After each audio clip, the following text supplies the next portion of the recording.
Of the 2020 vote will be examined by a grand jury in a probe by the Justice Department. The misinformation spread surrounding that effort, something that election officials nationwide say they're still battling. Something on the agenda this week as election reformers, researchers, and organizers from all across the Golden State descended on Burbank to discuss, debunk, and dissect the future of California elections.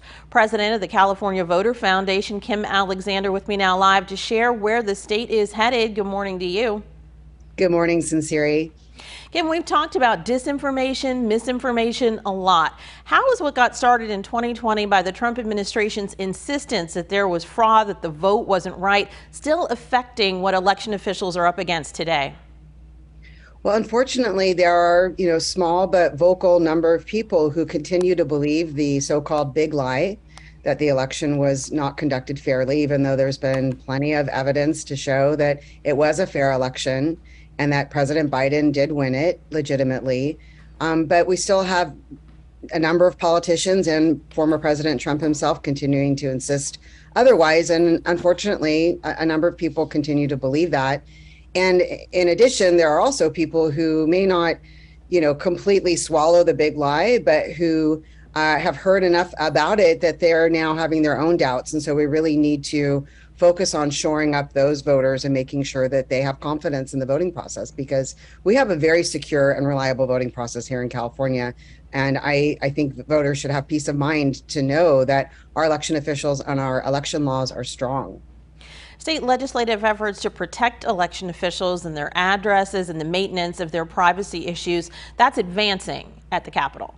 It is. We are working on a bill with Senator Josh Newman and co-sponsored with the Brennan Center, SB 1131, that would allow election workers to enroll in address confidentiality programs so that they can keep their home address off the public records and prevent people from coming to their homes, trying to intimidate them and harass them, which we've seen happen in other states with other election officials. So this is something that's happening in a number of states around the country. And so far, California's lawmakers are being supportive of this idea, and we're hoping we're going to get it signed. It does have an urgency clause in it. So if it makes it to the governor's desk and Governor Newsom signs SB 1131, it will take effect immediately and be in effect for the November election.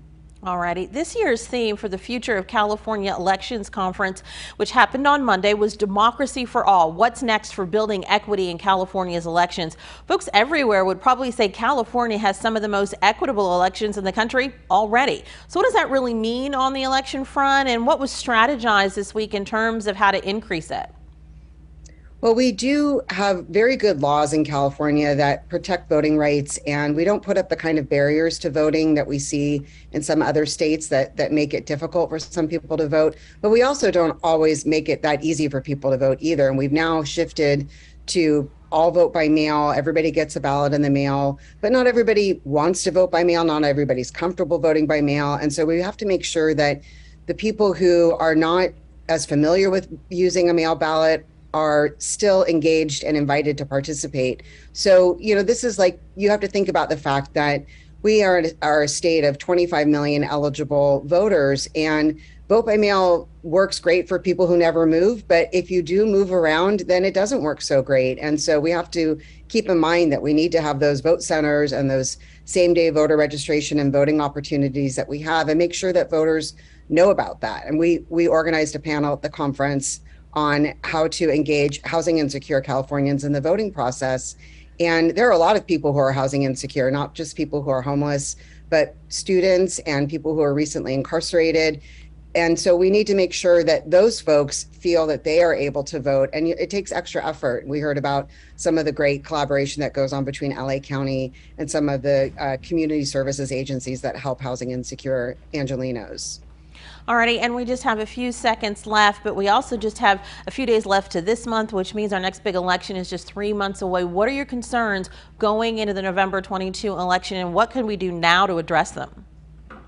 Well, I think that, we have this new landscape in California and in the country where there are a small but vocal number of people who are very angry and very persistent in asking lots of questions and demanding lots of answers from election officials, which, voters are entitled to ask lots of questions, but this has gone into a different realm of being very vicious sometimes. And so there are some organizations that may be placing poll watchers at voting sites, placing observers in county election offices. We want people to be aware of that, to know their voting rights, for election officials and law enforcement officials to be in close connection with each other, so that if there is a disruption at a voting site, that it can be immediately shut down and keep people from intervening in others' ability to vote.